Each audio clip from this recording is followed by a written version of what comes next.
A city, of course, as you know, have the visible architecture and also the invisible one, such as a budget of a city. Audrey Tang is Taiwan's cyber ambassador at large and one of the most consequential figures in the global conversation about digital democracy and civic technology. Audrey served as Taiwan's inaugural Minister of Digital Affairs from 2022 to 2024 and as a minister without portfolio from 2016, making her the world's first openly non-binary cabinet minister. And the connective tissue of a city, often people don't think about it much. Actually, for many people, a city is not a hackable object. The budget, the policies, city councilors, meetings, town halls, and so on takes tremendous amount of time to even understand, let alone participate. But the problem of that then is that we are no longer co-authors of the city. Time named her to its inaugural list of the 100 most influential people in AI. In 2025, she received the Right Livelihood Award, the alternative Nobel Prize, for advancing the social use of digital technology to empower citizens and renew democracy. So a civic hacker makes it easier for all citizens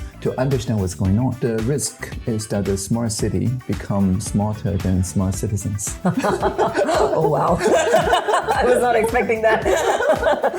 If a smart city lures people in, like doom scrolling, they can extract all the data from individuals and extracting them out from their community. So the individuals now in the loop of AI become like a hamster in a hamster wheel without privacy guarantee. They just know high quality data because people will feel we're like plankton, right? Just extracted like oil. Surveillance, living in a constantly system of surveillance. Exactly. But if we don't surveil, then data becomes soil, not oil.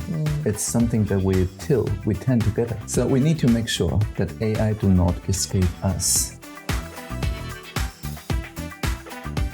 Hello, welcome to Talking Place, the podcast bringing placemakers and storytellers together to talk about place.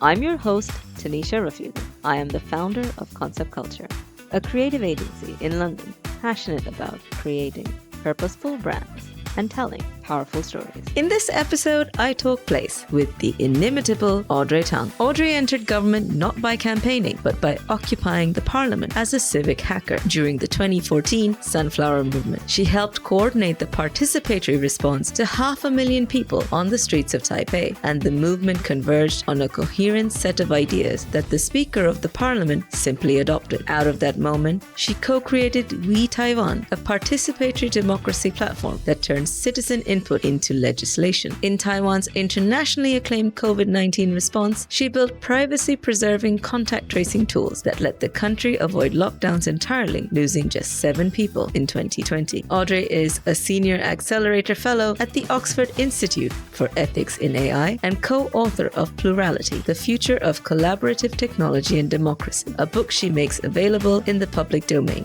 because nobody should need to patent civic infrastructure. We recorded this conversation at South by Southwest London 2026 over bubble tea in Shoreditch. In the next 30 minutes, Audrey will give you a new way of thinking about cities, about community participation, about AI, and about what it means for a place to be genuinely co-authored by the people who live in it. All right, let's talk place. Audrey, welcome to the Talking Place podcast. Welcome to my flat. And thank you for the bubble tea. I think it's such an amazing thing that we were having this conversation earlier that how bubble tea has become this global phenomenon, and like even in the smallest towns in the UK we now have a bubble tea shop, and this is good, right? Yeah, speaking as a Taiwanese, this is authentic.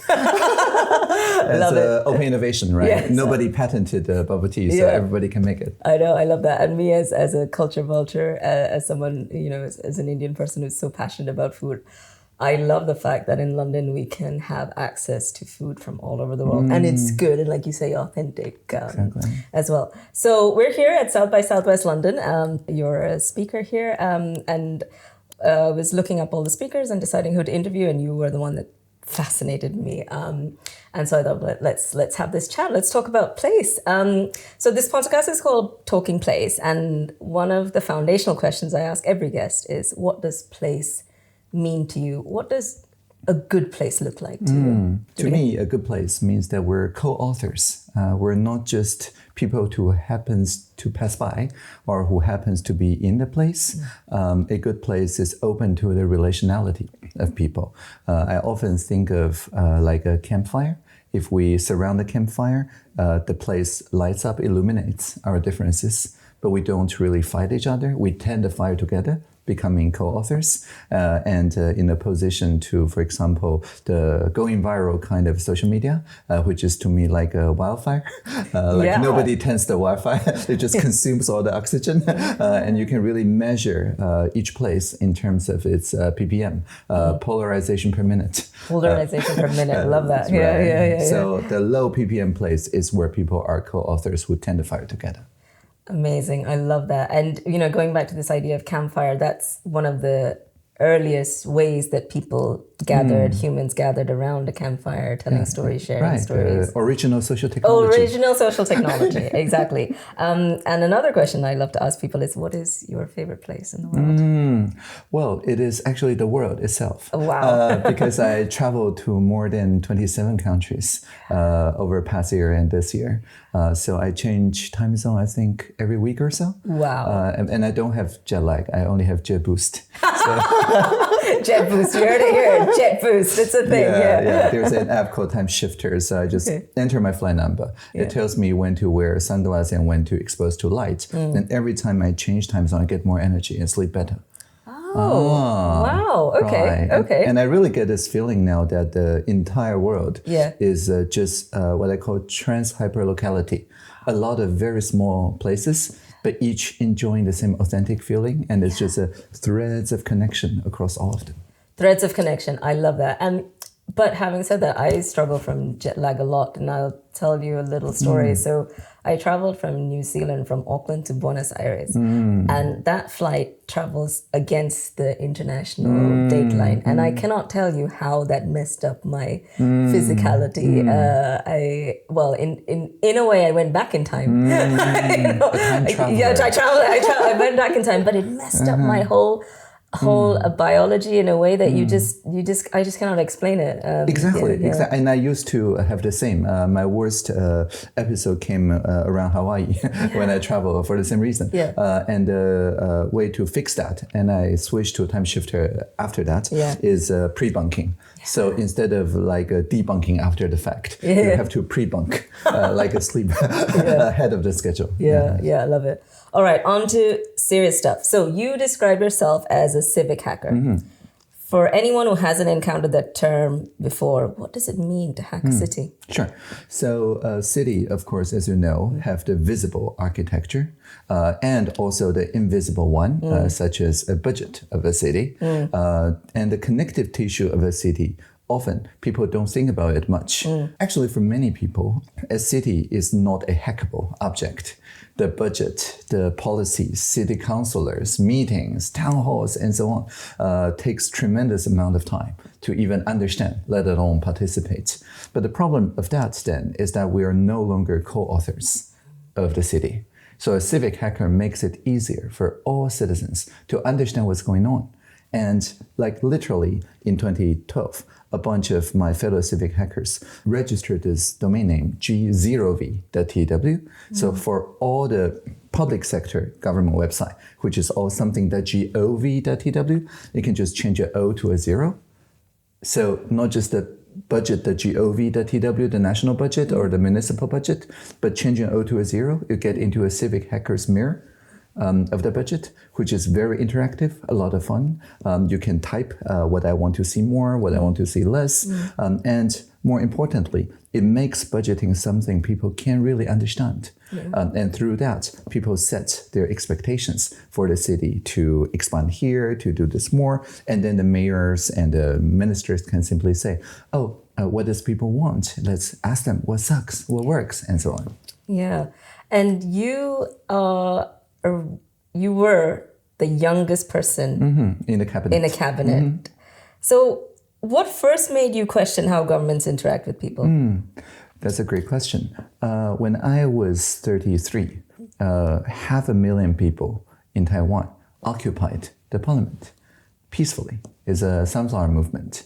at the time, people questioned the government because we were about to enter a trade deal with Beijing that would have opened our telecommunication, publication, the culture sector, cybersecurity to investors from Beijing.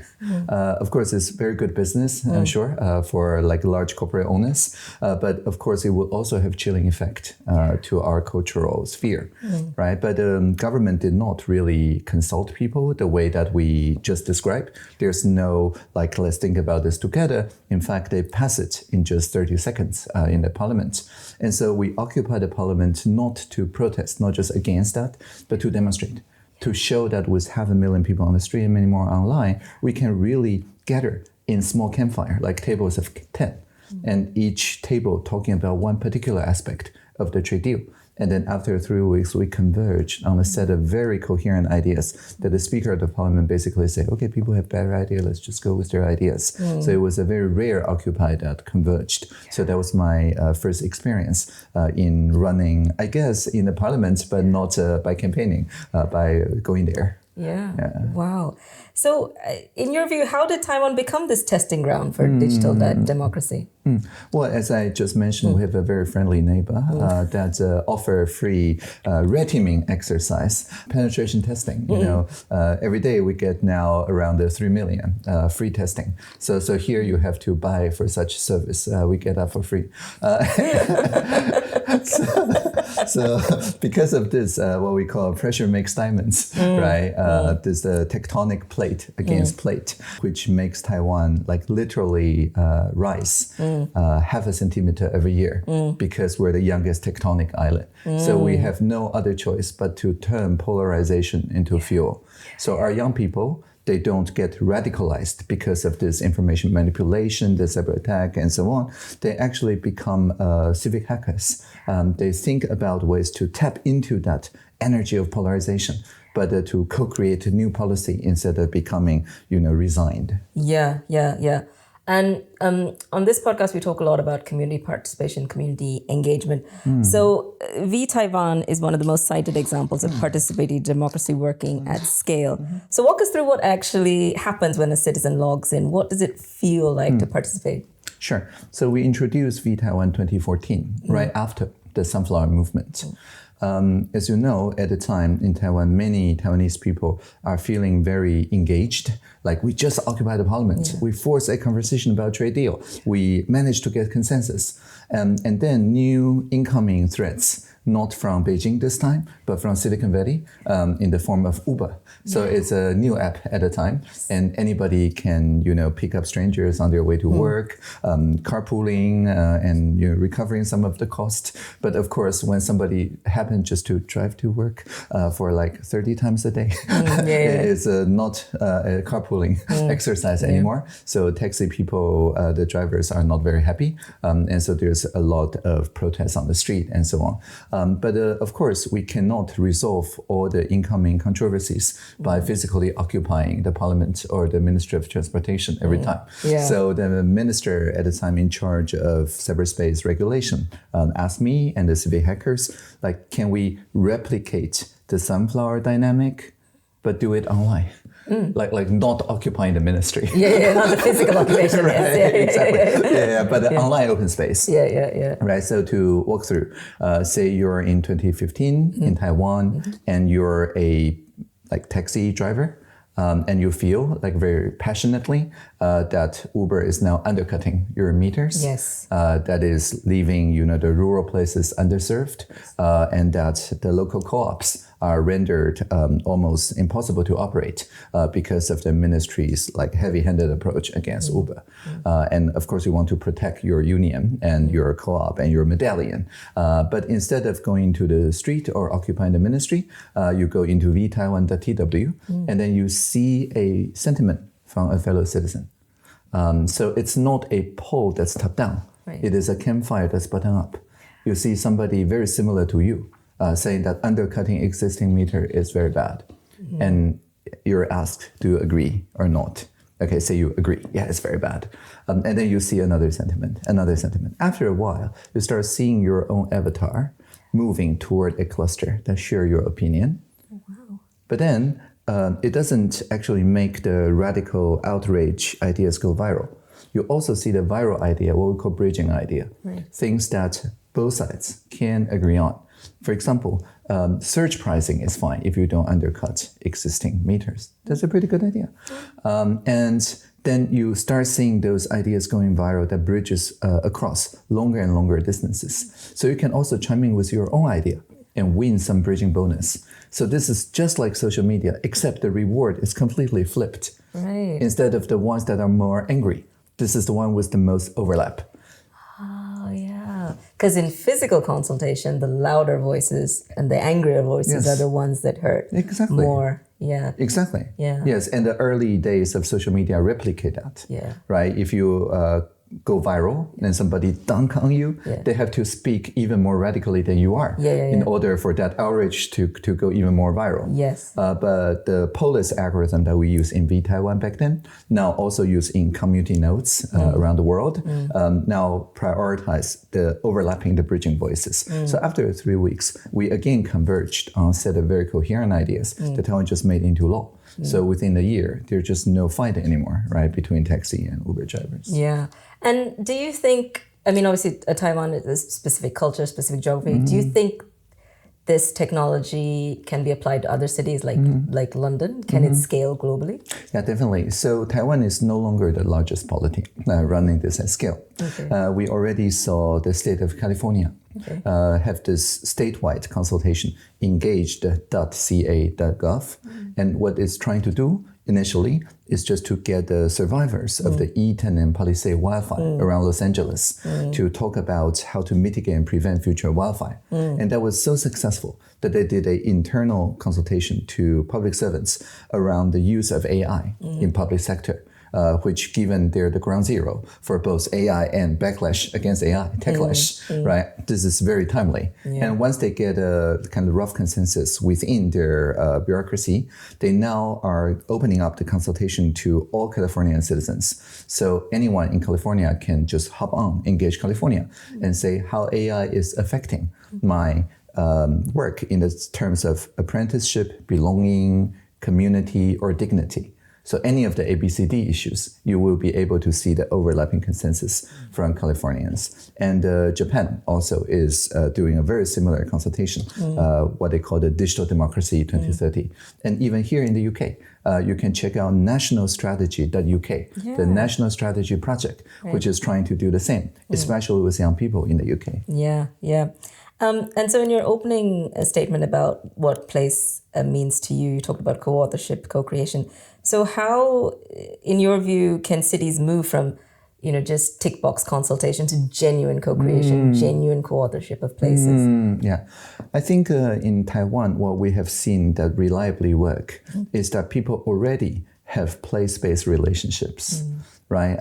Think of sports, for example, the soccer game. Yes, And also food, yes, right? Yes. We were just in the food commune. Definitely. And of course, fashion, right? There are many, many ways. Spirituality, why not? Right? The Pope just wrote an encyclical about the importance to build the wall of Jerusalem by community. Each community find a small section instead of one Tower of Babel, right? So I think that's exactly the right image. Whatever brings people closer together, start there in the middle of things. Yes. And then just empowering them so that you start translating. For example, a bunch of people gathering to talk about climate justice. Yes. And another people at the same time talking about the biblical creation care.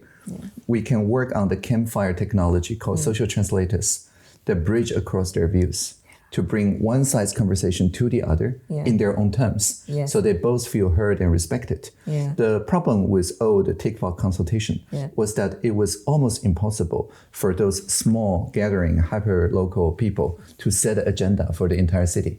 But with the translation service pioneered by vTaiwan, now we can. Yeah. Oh, that's amazing. But there is a concern that technology can fragment societies. We saw in COVID, people went online, but then when the world opened up again, people were desperate to come back into physical space. So where do you see the risk in using technology to create cities and the smart city? Well, the risk is that the smart city become smarter than smart citizens. Oh, wow. I was not expecting that. Okay. Yes, yeah, that's a big one. Yeah, think about our phone, for example. Yeah. As you have seen, all my screens, including the phone, the laptop, are grayscale. I put it to only like 20% color and 80% gray. Yeah. And the reason why is that then you're more vivid than my phone. Yes. So I can put it down like immediately. Yeah. Right? Right before the recording, I was like, take my laptop. I'm not wet to it. Right? And the reason why is that it's not confusing my mind to what is more vivid, what is more intimate. Yeah. And so if a smart city lures people in, like doom scrolling and so on, they can extract all the data from individuals and extracting them out from their community. So the individuals now in the loop of AI become like a hamster. In a hamster wheel. Yeah. So you run faster and faster doom scrolling and giving all your data to extractive refinery or something. But then the hamster does not steer the wheel. Yeah. And in fact, it's not going anywhere. Yeah. And so what we're now working on is to work on assistive intelligence so that we take the AI into existing community. Yeah. So that is like Campfire, and it's in the loop of community, and it's just like the Campfire. Nobody just stare into the Campfire. It illuminates our faces. Yeah. So we are more vivid than technology. Yeah. No, I love that. And I guess me personally, my concern is, will technology eventually erode or disrupt what makes us human, what makes places human, if we're so consumed by technology? How would you address my concern? Well, there are technology and there are technology, right? I distinguish between pro-social technology and anti-social technology. Everybody could agree that a good translator is essential if you're going to cross cultural boundaries. Without translating technology, there's not even an inkling of understanding between like vastly different cultures. But I was able to travel to 28 now countries exactly because although it's impossible for me to learn new language in a week, I can actually do a passable translation of the local nuances and so on, and which translate not just the words, the language themselves, but also the culture. One of my usual prompts to my system is such that give me a brochure, a HTML web page in the stories and metaphors I understand in my culture. What is currently the most controversial in the target culture. Oh, I see. Right, so it's like a diplomatic cultural translator. And that I think really helps people to understand each other more. I actually share that with you, right? It's trying to translate from your previous episodes. I mean, you've hit on a point which I think is really interesting, the point of language and communication. So for reasons that we know, English is widely regarded as the global language of communication. But then you do encounter situations where the person doesn't speak the other language, and tools like Google Translate and other similar ones enable you to have conversations. I've had full conversations with taxi drivers in other countries, just passing our phone around. That's right. So the taxi driver will record the voice in their language and they'll pass it on to me and read it. And I was like, I mean, you couldn't have imagined this 20 years ago. Exactly. Like, you would just get frustrated that you couldn't communicate. But now, and that's one thing, a plus for the technology, is that we can communicate across languages. And I think that's a beautiful thing. We struggle with trust in development, urban development. People largely distrust developers, and particularly in this country, sometimes when a big development is proposed, the first response is no, or not in my backyard, or NIMBY as they're called. So when we're talking about AI and technology and these digital participation tools, what design principles ensure that these tools build trust with these disenfranchised communities rather than erode trust? When we were building vTaiwan, we were very adamant that we're just working with the ministers. We're not working for the ministers. And even when I was a minister, I was informed by the civic tech community, and we never tell them what to consult on. So the agenda setting power is squarely with the people. And so for Uber, for Airbnb, later on for the advertisements on social media, which 2 years ago was often scam in Taiwan, right? We saw a surge where we see celebrity figure like the NVIDIA CEO, the Taiwanese Jensen Huang, right? People would see his face on Facebook. If you click, Jensen Huang want to give you investment advice or give you cryptocurrency. And this sounds just like him, but it's not him. It's a deep fake running on NVIDIA GPU. So what we have found is that the social license to operate need to be set by the people, with the people, and not for the people by the government. It must be with the people, for the people. And for example, 2 years ago, we sent 200,000 text messages from the government number 111 to random numbers around Taiwan asking, what should we do together about the scam issue? And the thousands volunteered. And then we chose 447 people, a mirror of the larger population. So random sampling, we pay them for their time. So over a long afternoon, they met online, each person, again, with 9 other people online. And there are people who are NIMBY, there are people who are NIMBY, but the only ground rule is that each table need to converge on a single idea that convince everyone. So they can live with it. Okay. So everybody has to become NIMBY, like maybe in my backyard. Maybe in my backyard. Yeah, maybe. if you do this, if you do that, this is how we grant a social license, right? So for example, one table said we should label all advertisement as probably scam online. Like a cigarette label. You've seen it.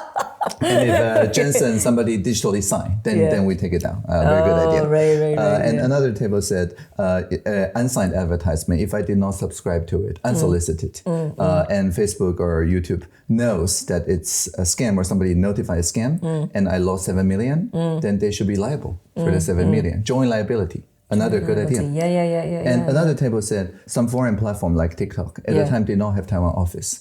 So if they refuse to pay liability, what to do? Every day they ignore us. Slow down connection by 1% to their video. So like a speed bump until they comply. Hit it where it hurts. Right, exactly.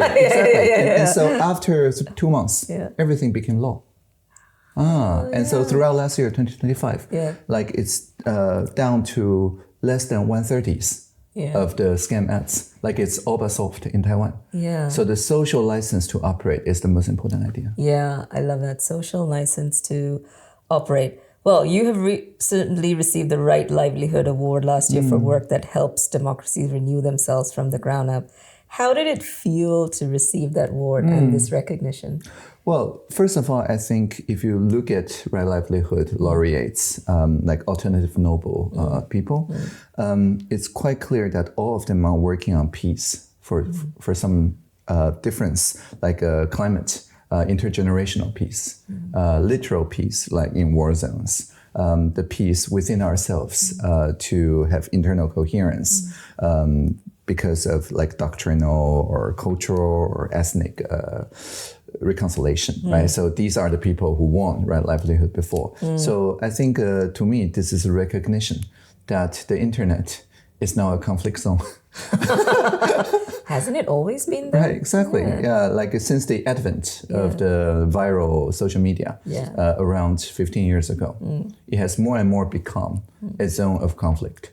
Previously, like before this global social media, we blog, right? I write a blog, you write a blog, we subscribe to the same people. It's very much like Campfire. If we support the same bloggers, then we more or less are in the same campfire. In your own echo chamber. And there's no outrage, right? There's no because you're all agreeing with each other. There's no dunking. Right? So it's not like a war zone.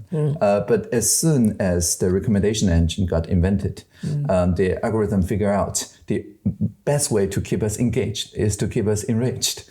And then it become conflict zone, right? So I think I received the award not just because of myself, but also because everyone who waged peace on the internet. So let's explore some of your personal thoughts. So what have you changed your mind about in the last 5 years? I mean, AI has disrupted things so much, and we can't even recognize what 5 years ago looked like. So have you changed your mind about something?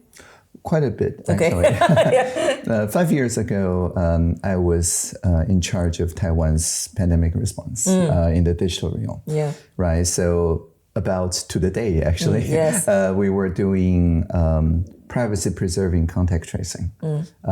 And we had this venue printing this random QR code that only they know. And people would scan, and that will go into 1922, their telecom. But the telecom doesn't really know what the code means. And the customer only shows the code. So the venue doesn't even learn of their phone number, and the government learns nothing. But in this way, even it's zero knowledge, like nobody learns anything they didn't already know. We are able then to notify people who were exposed and to serve us very well until Omicron.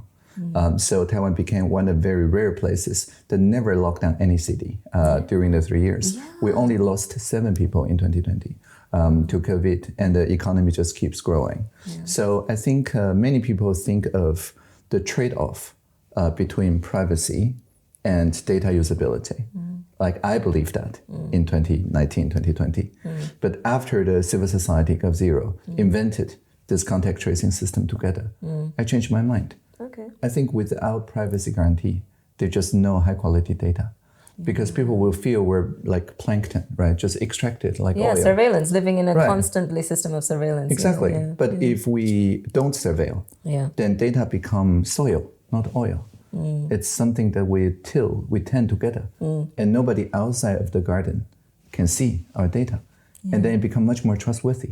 And then we actually keep social distance and things like that. So privacy is actually very good for data quality. And it's not a detriment to data quality. That's my main change of mine. And I think that's an important part that what we were talking about earlier about building trust, particularly with technology. We're increasingly becoming a distrusting society. You know, the moment I log onto a website, I reject all the cookies. Right, exactly. I use cookie blockers. I burn everything. Use browsers that burn all of the data. Right. Don't drill my data oil. Exactly. But you're right. Our right to privacy needs to be protected. All right. Some final thoughts. So, if you could redesign one system in every city tomorrow to improve trust, what would it be and why? Sure. So I would redesign the existing broadcasting infrastructure into broad listening infrastructure. Broad listening. Oh, wow. Give me an example of how that would work. Right. So think about like the British Broad Listening Company. Okay, yeah. BBC, yes. Oh, no, BBC. BBL. It's still BBC, right? BBC. Broad listening is a word. Okay, broad listening is a word. British Broad Listening Company. Broad listening is a word, okay. Yeah, there's a counterpart in Japan. Okay. So 2 years ago, a young science fiction writer and AI engineer, Takahiro Ano, read the book that I co-wrote with Glenn Wild, Tenzin Yangso here, and more than 60 people. Plurality.net is public domain. And he decided to run for governor. But he's just 33 at the time. Like nobody knows him. He doesn't have party support. But he's actually my platform is broad listening. So anybody could just tweet and hashtag Tokyo AI. And he actually is a VTuber. So he has an avatar on YouTube that live stream 24/7. So anytime you challenge him or an AI avatar of him, he announces his platform change, crediting you, and then live streaming it 24/7. So many people just call into his line. And then independently, his platform is finally ranked the best, even better than Koike. But of course, Koike won the re-election. But Ano won more than 2% of the vote, and many people, young voters. And so Koike, the governor, tapped him to run the Tokyo consultation, the Tokyo Broad Listening, and that placed him into national visibility. So now he is a senator, a upper house MP, and his party, the Future Party, is now 11 seats in the lower house. So this is a very good example of how broad listening can actually become the political platform. Yeah. And you're also working on a project here in the UK, the National Strategy. Tell us about that. Sure. So National Strategy Project is this very simple idea that we already have polls here in the UK. And people, when they're polled, express a lot of helplessness, especially young people. There's a recent study, right, about the NEET. So it's not just economic participation, but also a lack of civic muscle on political participation. In Taiwan, more than 10 years ago, before Sunflower, That was the feeling for Taiwanese young people. Like completely, we cannot do anything. And I was just 31 at the time. So we set up this broad listening exercise, asking young people not just what you're dissatisfied with, but how you would like us to change that. So it's around the same time that the cabinet started tapping into what's called reverse mentors. So each cabinet member would have people younger than 35 to work with them and to channel the best idea from the young people into cabinet meetings. And so I was a reverse mentor to a minister for 2 years since I was 33. But then when I turned 35, I'm too old. So they promoted me to a full minister. And then I have younger reverse mentors, younger than I am. So at the time, of course, the young people in 2014 were talking about, as I mentioned, Uber, Airbnb, and so on. And today, they would be talking about, AI data centers, the techlash, the social license to operate in classrooms for AI systems, the climate impact on AI, and so on and so forth, right? And so the flip thing here is that if we expect young people to come up with working solutions, to actually draft, co-author the social license together, then they become like Pygmalion effect. They become very mature and can really lead a country. But if you're like, oh, you're not even 18, don't even enter the adult space, then they become helpless and sometimes radicalized. Right. So if you check out nationalstrategy.uk, it's started by a bunch of very senior, like almost 30 years, serving in the public service. And in the UK, I understand the public service, like the BBC, is well trusted. It just needs some way to broadly listen. I don't know about that. Yeah. Is that the perception that... Yeah, the British civil service was held as a golden standard, right, around the world. Okay. It's good to know what the outside world thinks. You speak very passionately about young people, and, you achieved so much. By 35, you were a cabinet minister. So do you have a message for young people out there who probably feel disenfranchised with their governments? Yeah, well, I think to give no trust is to get no trust. If the government, the civil service, do not trust young people, they should not expect getting any back. And trust is always mutual. So if you are a young person, there's bound to be some way that you can join a existing community. We talk about food commune. Yes. Yeah, sports, fashion, anything. And then just find your allies in the public service.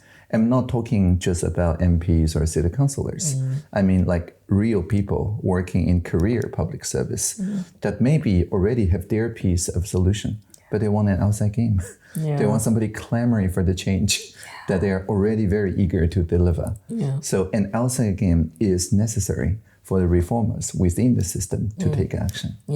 So find your allies in local government. Make friends with politicians. Friends. Share bubble tea. Share bubble tea, yes, over food. I believe a lot of our global problems can be solved just through a good conversation, over some good food. We can't escape AI. It's here. It is changing our spaces, our towns, our neighborhoods, our cities. So how should mayors and city leaders and people who govern our places be thinking about AI today? How can they get ahead? We need to make sure AI cannot escape us. Okay. Yeah, a runaway AI. Very bad idea. So we need to make sure that AI do not escape us. Because a runaway AI is a very bad idea. A few months ago, my dad had some health issues. And he started talking with ChatGPT. And the problem is that ChatGPT knows exactly where his mind is going after a while. So it starts suggesting very fantastical treatments. Like every time he asks for something factual, ChatGPT is like, there are 3 other things you can think about. Would you like me to compile a report about these fantastic cure? And like all the way till after midnight. But my dad was a journalist for more than 30 years, and also studied political science. So he very quickly analyzed the situation and gave it a headline saying that now he is very sure ChatGPT is only loyal to the company who wants to earn my next subscription and just tell me whatever he thinks I want to hear. It's not really loyal to our family. Yeah. And so immediately I work with my younger brother to set up a local KAMI, a knowledge artifact management intelligence. So this idea is that it's a small Mac. And on the MacBook you just saw. So something like that. So it's not sending any data to Silicon Valley or to anywhere. Right? It's strictly local.